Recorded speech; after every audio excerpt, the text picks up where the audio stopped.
In the case of Robert Jukansky, those police were allowed to collude and transfer notes, and I didn't hear anything in the report today that talked about separation of police and interviewing them before they were before accountability took place. So that, I need to hear more about that. When will they, how quickly will they be separated from each other and their notes taken from them? So that's a really important issue. The third one I can't even remember right now. I'll have to come back to you on that, but for those 2 points. Thank you very much, and I think you've raised both good points. I think we all acknowledge and respect that we've just started the journey of reconciliation, and it's not a journey that's going to happen overnight. We're dealing with intergenerational trauma. We're dealing with historical colonization, and we all have a lot of learning to do. We have learning to do, and we will learn by working with our Indigenous people, and it's through your... Who's Indigenous people? You just said it. A lot of work to be done. A lot of work to be done. I'm going to say this. I say from our perspective because we have to learn from the Indigenous people. Yes, not our. Your Indigenous cultures it makes us a better Canadian.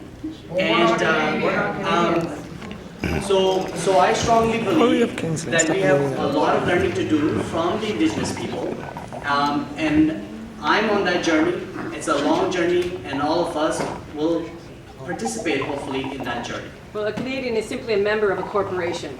It's not a nation. There is no Canadian language, right? There is no language called Canadian. So you are a corporation. You are a member of a corporation. Okay. We are not. We have a lot of learning to do. Thank you. And so in regards to the police accountability and their interviewing. So police, like I said, Justice Tulloch has given us a roadmap in terms of police investigation, oversight investigations, and accountability. That's exactly the kind of detailed work that we are going to be doing this summer before we bring the legislation in the fall, so that we can ensure that accountability runs through the entire oversight process. That wasn't a great answer. Hello, hi. My name is Joanne McCarthy, and the inquest into my brother Michael McCarthy's death. This has come farther than everything since. I'm very interested in the recommendation 617, which says So don't knock it too bad. You give them a chance. For the coroner's inquest in assigned cases. Right now, this is a stress that we have, and I would like to know how quickly that will be implemented, and if we can count on that support when we have our inquest in July. That's a very good question. I don't have a precise timeline answer for you right now, but I look forward to very much working with you. As you meet with me, I've written your office multiple times and I don't get a reply. We will meet with you. You will meet with me. This is very important. Absolutely. This is very important. Thank you. Funding. Absolutely. Thank you. Thank you. I'll make sure that one of my staff person takes your contact information. Segal. My name is Sigrid, and I'm actually Carrie's cousin. I am a First Nations person on my mother's side, and I'd just like to say that some of the language used today is really shocking to me.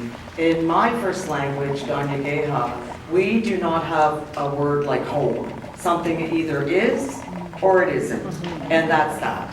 So I just heard from somebody outside that it really hurt me when the other people were saying should be implemented. So it has to be implemented. That's where our line of thinking is. And I just heard that somebody gave a statement that said it will be implemented.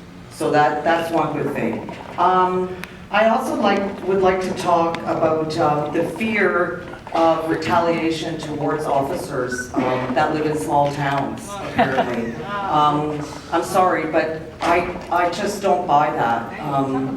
The fear on the streets for us. Yeah, there's fear for the police officers, but if you do any studying, which isn't hard to do any research, of the ratio of police officers killed by civilians compared to civilians killed by police officers, it's a pretty different ratio. So that needs to be, that fear that you're saying about police officers that everybody's going to retaliate, it's just not true. It's not fair. It's nonsense. And the other thing is using words like faith and deeply hope that what you have said will be implemented. That deeply affects us because we don't have words like that in our languages. We don't have words like faith and hope. We just have what it is. So it is either is or it isn't. Okay? Do what you're saying, and that's exactly that's what I'm hearing from this. But I don't like the fear aspect that's put on, that you're not going to release the names of officers, even if they're not charged with a criminal offense. Yeah. Thank you. And it will get eventually done if there's every coroner. No. Well, you know that. Graham. I'm with the Affected Families of Police Homicide. I've led this group to a lot of events and have actually really enjoyed meeting a lot of these people, but it's been very traumatic. Joanne McIsaac is actually doing a lot of investigating, her family is. They have evidence that goes against everything that the SIU has been telling them, and that case really needs to be looked at. I need somebody to look into that because it's very important. That did not happen the way it was. She has experts outside of those expert investigators. So that really actually shakes my confidence of what Justice Tulloch and everybody is saying about expert investigators, because they are ex-police, because they do have that camaraderie, because they do have that culture.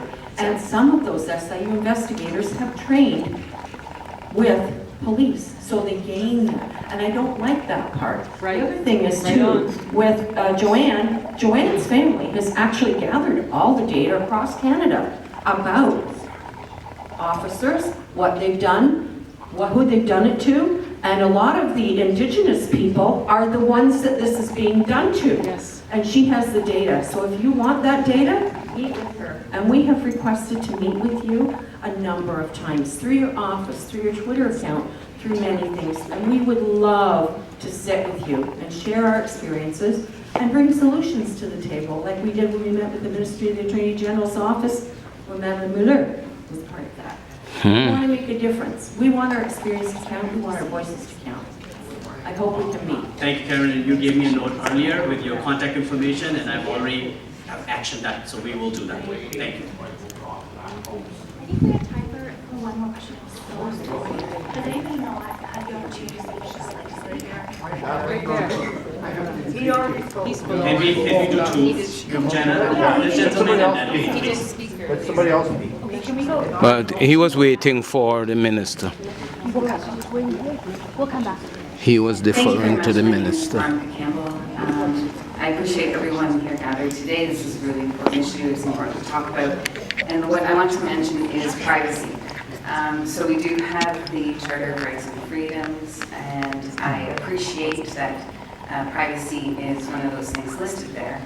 Now, when someone decides to become a police officer, they are also deciding to be more than just a private citizen. That's added responsibility, added privileges, but it also means that it's like, for us, we need them to show their accountability as persons. So when there's a incident, when charges are not laid, how beautiful would it be to actually hear from the officer in a public way about what happened? And even if that means that apologies have to happen, you know, like maybe there was something that didn't go as well as it should have. So can we hear about that? Can we hear about what they're learning personally? Can we hear about what they are changing within themselves to be able to be better at their job? So many times we avoid actually going through the process of apologizing. And I think as a nation right now, Canada, as a corporate state, as a body of people choosing to identify as Canadians, we have to get good at apologizing. And thank you.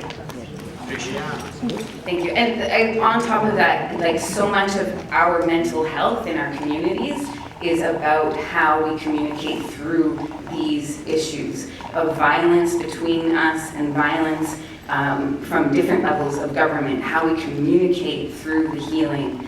and that will help our mental health too. To be able to see a police officer talking about, what he's learning. Thank you. Okay, and final question. I down thanks. And you are a graduate of McMaster with years of office. And secondly, you are a father to the baby, and that baby has to grow up with this convoluted environment. However, my mission is tax. And I am dedicated and fighting with those things. First, I want to make one little statement. I'm not an expert on police operation. I'm an expert on financial. However, Hamilton Police, first line police officer, to me, the best force services we have. I have no complaint. However, senior command and the chief and the post, I have no minority in either group. That we should take into account. I sent you some emails, I don't get that. Having said that, why I say shape that private citizen affairs? Because one of the key items is anonymity. And there is a public statement by the chairman of the board said we raised money on anonymity over 1.5 million to finance forensic building. And I have confirmation from Toronto, Peel, York, Durham, Niagara, Hockey, everyone. They submitted their information to the board and they received what they said, except Hamilton. Hamilton never submitted the financial statement, except Pricewaterhouse, claimed $2.8 million. That's known. And second, Mr. Honourable, publicly, I request you to grant me 2 minutes of your time. We will have to update the financial